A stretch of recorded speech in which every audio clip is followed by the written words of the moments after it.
أعلن الشاعر السعودي صالح الشادي تفاصيل الحالة الصحية للفنان محمد عبده بعد تعرضه لوعكة صحية مفاجئة خلال الأيام اللي فاتت. وكتب الشادي عبر حسابه الشخصي بموقع اكس تويتر سابقا: الصديق الغالي الأستاذ الفنان محمد عبده بخير وعافية، وصلني صوته وطمن جمهوره ومحبيه دلوقتي، وبيعيش في حالة نقاهة بعد تعرضه لوعكة خفيفة نتيجة تغيير الجو بعد عودته من العمرة. نسأل الله أن يتقبل وأنه يتمم الشفاء على خير ويمده بالصحة والعافية وراحة البال. وكان الفنان محمد عبده تعرض لوعكة صحية مفاجئة خلال الفترة اللي فاتت، واعلنت الشركة المنظمة للحفل بتاعه الغاء الحفل في البحرين، واللي كان من المقرر اقامته يوم الجمعة المقبل 19 ابريل بسبب الوعكة الصحية المفاجئة.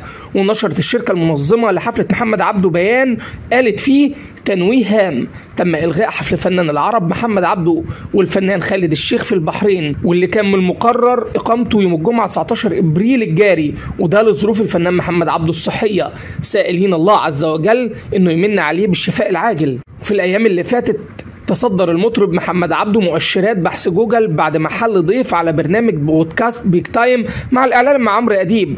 وكشف محمد عبده خلال اللقاء عن أول أجر تقاضاه، وقال: أول أجر أخدته كان 130 ريال، كان في الإذاعة علمتني حاجات كتيرة أنا مدين ليها لحد يومنا ده، علمت فينا الرقابة في أنفسنا، واشتغلت مع كورال وغنيت ورا مطربين كتير كبار من ضمنهم وديع الصافي.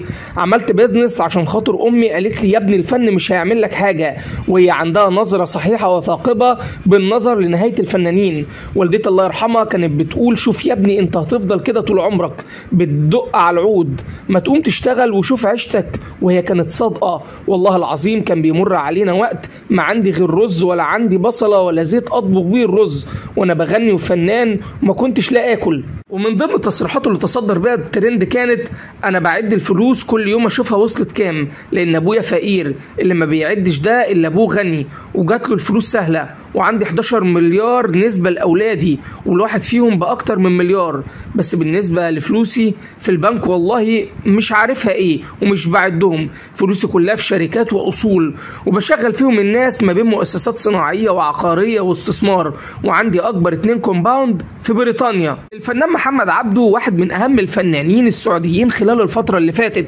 واللي دايما بيتصدر الترند بسبب اغانيه وبسبب تصريحاته المثيره للجدل بعد الشيء. عمره ما خجل انه يقول انه فقير، وعمره برضه ما اتكسف انه يتكلم عن بداياته او اجره، وهم دول الفنانين الناجحين واللي صوتهم على طول بيوصل ويدخل القلب.